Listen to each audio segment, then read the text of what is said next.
Selamat datang di channel Dengarkan Buku. Ini adalah audiobook The Count of Monte Cristo karya Alexandre Dumas. Bab 23, Pulau Monte Cristo. Demikianlah, akhirnya lewat satu pukulan tak terduga dari nasib yang kadang menimpa mereka yang lama menjadi korban takdir buruk, Dantes hampir memperoleh kesempatan yang ia idamkan, mendarat di pulau itu dengan cara yang sederhana dan alami, tanpa menimbulkan kecurigaan sedikit pun. Tinggal satu malam lagi dan ia akan berangkat. Malam itu penuh kegelisahan dan kebingungan. Dalam pergulatannya, bayangan-bayangan baik dan buruk silih berganti menghantui pikiran Dantes. Jika ia menutup mata, surat Kardinal Spada menyala di dinding dalam huruf-huruf api. Jika ia tertidur sejenak, mimpi-mimpi liar langsung menyergap otaknya. Ia naik ke gua-gua yang lantainya berlapis zamrud, dindingnya panel rubi dan langit-langitnya berkilauan stalaktit berlian. Mutiara jatuh tetes demi tetes seperti air bawah tanah yang menetes di gua-gua tersembunyi. Edmond terpesona dan tercengang, memenuhi saku-sakunya dengan permata bercahaya itu lalu kembali ke cahaya siang. Tapi saat itu semua harta itu berubah menjadi kerikil biasa. Ia lalu berusaha kembali memasuki gua ajaib itu. Tapi gua itu tiba-tiba menjauh. Jalannya berubah menjadi labirin, lalu pintu masuknya lenyap. Ia berusaha mengingat kata ajaib dan misterius yang membuka gua Alibaba bagi nelayan Arab, tapi sia-sia. Semuanya tak berguna. Harta itu menghilang dan kembali ke tangan jin yang darinya ia berharap merebutnya. Akhirnya fajar tiba, dan hampir sama panasnya seperti malam sebelumnya. Namun kali ini akal sehat datang membantu imajinasinya, sehingga Dantes mampu menyusun rencana yang selama ini masih samar dan tak pasti di benaknya. Malam datang kembali dan bersamanya persiapan keberangkatan. Persiapan inilah yang menyembunyikan kegelisahan Dantes. Perlahan-lahan, ia telah memperoleh otoritas sedemikian rupa atas kawan-kawannya, hingga ia nyaris seperti komandan kapal. Perintahnya selalu jelas, tegas, dan mudah dijalankan, sehingga awak kapal menaatinya dengan cepat dan senang hati. Sang nahkoda tua tak ikut campur. Ia pun telah mengakui keunggulan Dantes atas awak kapal, bahkan atas dirinya sendiri. Ia melihat dalam diri pemuda itu penerus alaminya, dan menyesal tak punya putri agar bisa mengikat Edmond dengan melalui ikatan yang lebih kuat. Pukul 7 malam, semua sudah siap. 10 menit setelah pukul 7, mereka melewati mercusuar tepat saat obor penunjuk jalan dinyalakan. Laut tenang, angin segar bertiup dari tenggara, dan mereka berlayar di bawah langit biru cerah tempat Tuhan juga menyalakan obor-obornya satu persatu. Setiap bintang adalah sebuah dunia. Dantes memberitahu mereka bahwa semua awak boleh tidur dan ia sendiri yang akan mengemudikan kapal. Begitu si Maltese, begitu mereka memanggil Dantes, berkata demikian, itu sudah cukup. Semua pun pergi ke tempat tidur masing-masing dengan tenang. Hal ini sering terjadi. Dantes yang baru saja keluar dari kesendirian lama dan dilemparkan ke dunia, sering merasakan kerinduan mendesak atas kesunyian. Dan kesunyian apa yang lebih lengkap atau lebih puitis daripada kapal yang mengapung sendirian di tengah laut malam. Dalam diamnya alam raya dan di bawah pandangan langit. Kini kesunyian itu dipenuhi oleh pikirannya. Malam diterangi ilusinya dan keheningan dihidupkan oleh harapannya. Saat sang nahkoda terbangun, kapal melaju kencang dengan semua layar dikembangkan dan penuh angin. Mereka melaju hampir 10 knot per jam. Pulau Monte Cristo tampak besar di cakrawala.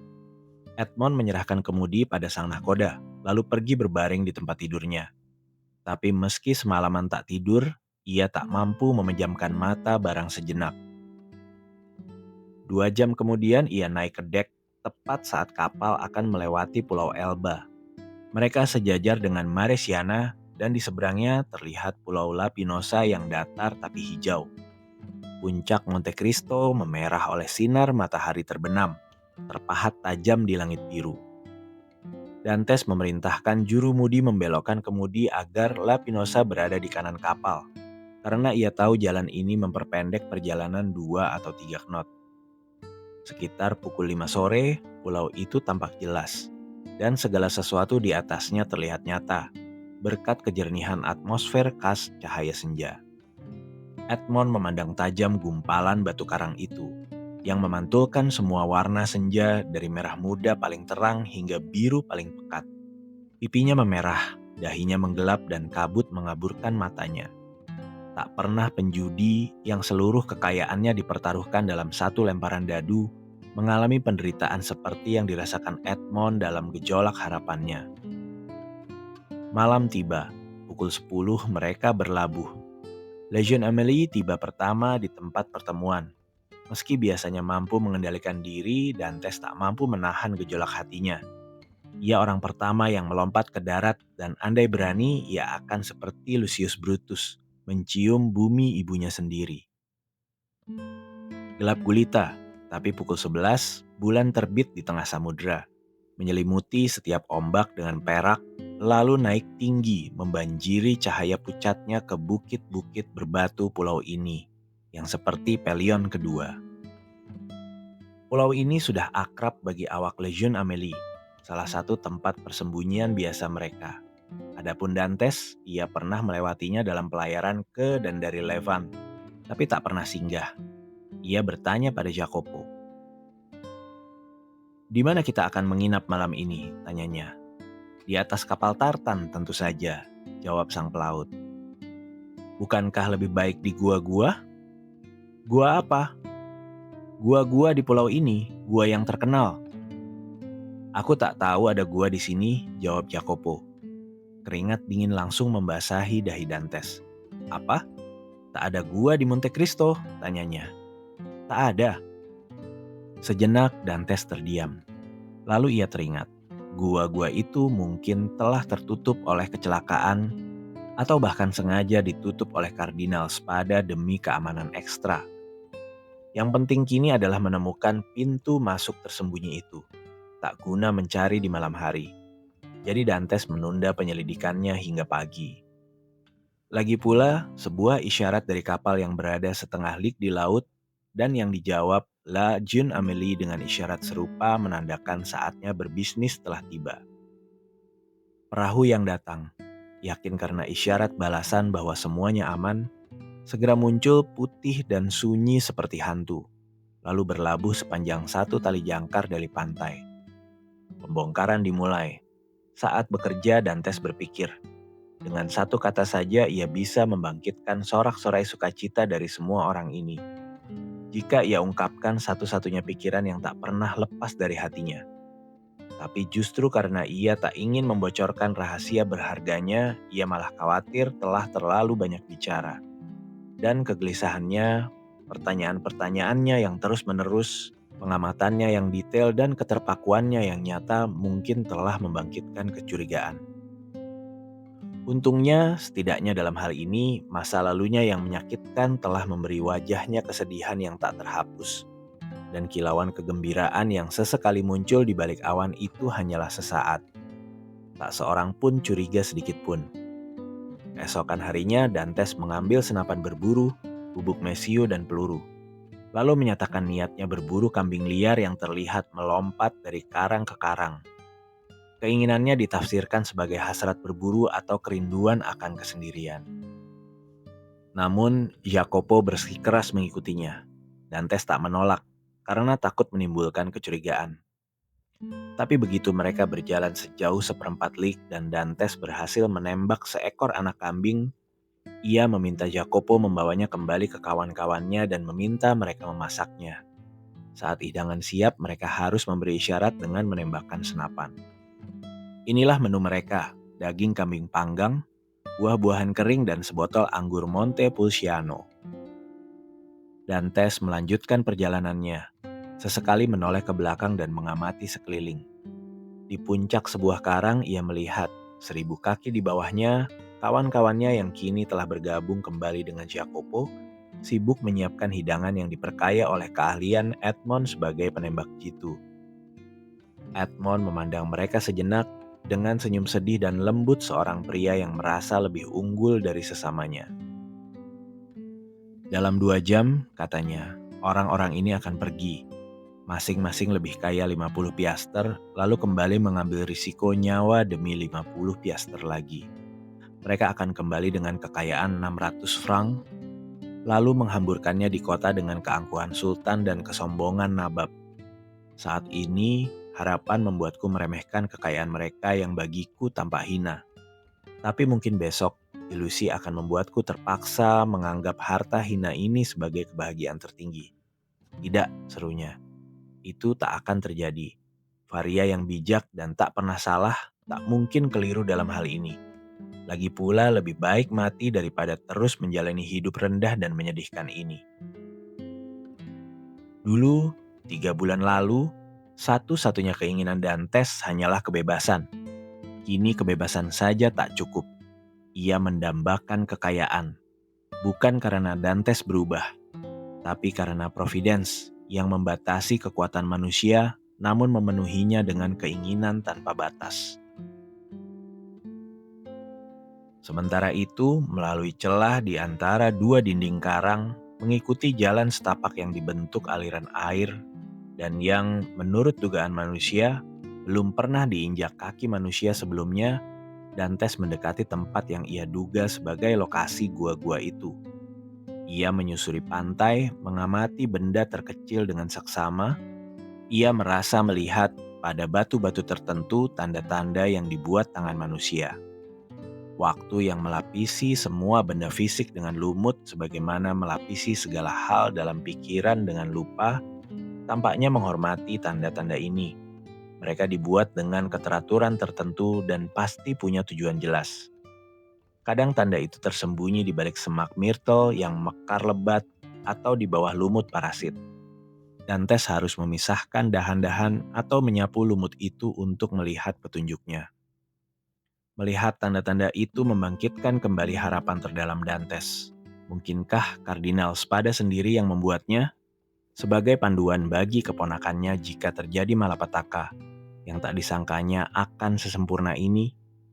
Tempat terpencil ini memang cocok untuk menyembunyikan harta. Tapi apakah tanda-tanda ini tak menarik perhatian mata lain selain yang ditujunya? Apakah pulau gelap dan ajaib ini benar-benar menjaga rahasia berharganya dengan setia? Bagi Dantes yang tersembunyi dari kawan-kawannya oleh lekukan tanah, tanda-tanda itu berhenti sekitar 60 langkah dari pelabuhan. Mereka tak berhenti di gua manapun. Sebuah batu bundar besar yang berdiri kokoh di atas dasarnya adalah satu-satunya tempat yang ditunjukkan tanda-tanda ini. Dantes menyimpulkan, mungkin ia belum sampai di akhir jalan, melainkan baru di awalnya. Ia pun berbalik dan menelusuri jejaknya kembali.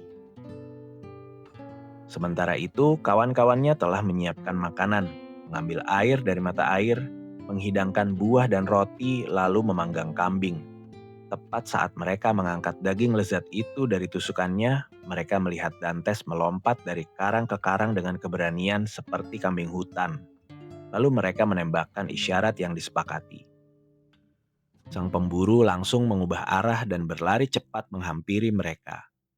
Tapi saat mereka mengamati lompatannya yang berani, kaki Dantes terpeleset dan mereka melihatnya goyah di tepi karang lalu menghilang.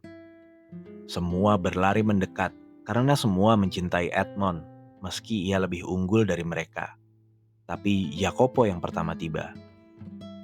Ia menemukan Edmond terbaring telungkup, berdarah dan hampir pingsan. Ia terguling menuruni lereng setinggi 12 atau 15 kaki. Mereka menuangkan sedikit rum ke tenggorokannya, obat yang dulu pernah menyelamatkannya, dan kini kembali membuahkan hasil yang sama. Edmond membuka mata, mengeluh sakit hebat di lututnya. Kepala terasa berat dan nyeri tajam di pinggangnya. Mereka ingin menggotongnya ke pantai. Tapi begitu disentuh, meski di bawah arahan Jacopo, ia mengerang dan menyatakan tak sanggup dipindahkan. Tentu saja, Dantes tak memikirkan makan malamnya. Tapi ia bersikeras kawan-kawannya yang tak punya alasan berpuasa harus makan. Ia sendiri hanya butuh istirahat dan berjanji akan lebih baik saat mereka kembali. Para pelaut tak perlu didesak, mereka lapar dan aroma kambing panggang sangat menggoda. Lagi pula, pelaut sejati tak pernah berlebihan soal tata krama. 1 jam kemudian, mereka kembali. Yang bisa dilakukan Dantes hanyalah menyeret dirinya sejauh selusin langkah, lalu bersandar pada batu berlumut. Tapi alih-alih membaik, rasa sakit Dantes justru makin hebat. Sang nahkoda yang keesokan pagi harus berlayar untuk menurunkan muatannya di perbatasan Piedmont dan Prancis antara Nice dan Freus mendesak Dantes mencoba bangkit. Dantes berusaha keras, tapi setiap kali bergerak ia jatuh kembali, mengerang dan pucat pasi. Ia patah tulang rusuk, bisik sang komandan. Tak apa, ia orang baik. Kita tak boleh meninggalkannya. Kita coba bawa ia ke atas kapal. Tapi Dantes bersikeras. Ia lebih suka mati di tempatnya daripada menanggung penderitaan yang ditimbulkan gerakan sekecil apapun. Baiklah, kata sang komandan. Apapun yang terjadi, jangan sampai dikatakan kita meninggalkan kawan baik seperti kau. Kita tak akan pergi sampai malam. Para pelaut terkejut, tapi tak ada yang protes. Sang nahkoda begitu disiplin. Ini pertama kalinya mereka melihatnya menunda misi. Tapi Dantes tak mau aturan ketat itu dilanggar demi dirinya. Tidak, katanya pada sang nahkoda. Aku ceroboh dan pantas membayar kecerobohanku. Tinggalkan aku sedikit biskuit, senapan, bubuk mesiu, peluru, untuk berburu kambing atau membela diri, dan sekop, agar aku bisa membangun perlindungan jika kalian terlambat menjemputku. Tapi kau akan mati kelaparan, kata sang nahkoda. Lebih baik begitu, jawab Edmond, daripada menanggung penderitaan yang tak terlukiskan ini. Sang nahkoda menoleh ke kapalnya yang bergoyang di ombak kecil pelabuhan. Layarnya sudah setengah dikembangkan, siap berlayar begitu persiapan selesai. Apa yang harus kita lakukan, Maltese? Tanya sang kapten. Kita tak bisa meninggalkanmu begini, tapi kita juga tak bisa tinggal. Pergilah, seru Dantes. Kami akan absen setidaknya seminggu, kata sang nahkoda, dan kami harus menyimpang dari rute untuk kembali menjemputmu. Begini, kata Dantes, jika dalam 2 atau 3 hari kalian bertemu perahu nelayan, minta mereka datang ke sini. Aku akan bayar 25 piaster untuk ongkos kembaliku ke Leghorn. Jika tak ketemu, kembalilah sendiri. Sang nahkoda menggeleng. Dengar, Kapten Baldi, kata Jacopo. Ada satu cara menyelesaikan ini. Kau pergi, aku yang tinggal menjaga yang terluka. Dan melepaskan bagianmu dari keuntungan hanya untuk tinggal denganku? Tanya Edmond.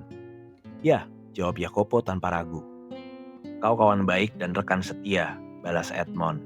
Dan surga akan membalas niatmu yang mulia. Tapi aku tak ingin siapapun tinggal denganku. Istirahat sehari atau 2 hari akan memulihkanku. Aku yakin akan menemukan di antara karang-karang ini ramuan alami yang sangat mujarab untuk luka memar. Senyum aneh menyentuh bibir Dantes. Ia menggenggam tangan Jacopo erat-erat, tapi tak ada yang bisa menggoyahkan tekadnya untuk tinggal, dan tinggal sendirian. Para penyelundup memberinya semua yang diminta, lalu berlayar. Tapi mereka tak langsung pergi. Beberapa kali berbalik, memberi isyarat perpisahan hangat yang dibalas Dantes hanya dengan lambaian tangan, seolah tubuhnya tak mampu bergerak. Begitu mereka menghilang, Dantes berkata sambil tersenyum. Aneh sekali. Justru di antara orang-orang semacam inilah kita menemukan bukti persahabatan dan kesetiaan. Lalu dengan hati-hati ia menyeret dirinya ke puncak karang, tempat ia bisa melihat laut dengan jelas. Dari sana ia menyaksikan Le Jeune Amélie menyelesaikan persiapan, menarik jangkar, lalu berlayar seanggun burung air sebelum mengepakkan sayap. 1 jam kemudian, kapal itu benar-benar lenyap. Setidaknya tak mungkin lagi terlihat oleh si terluka dari tempatnya berada. Maka Dantes bangkit, lebih gesit dan ringan daripada kambing hutan di antara semak myrtle dan berlukar karang liar. Ia menggenggam senapannya di satu tangan dan sekop di tangan lain. Lalu bergegas menuju batu besar tempat tanda-tanda yang ia catat berakhir. Dan sekarang, serunya, mengingat kisah nelayan Arab yang diceritakan Faria padanya. Bukalah, wahai pintu,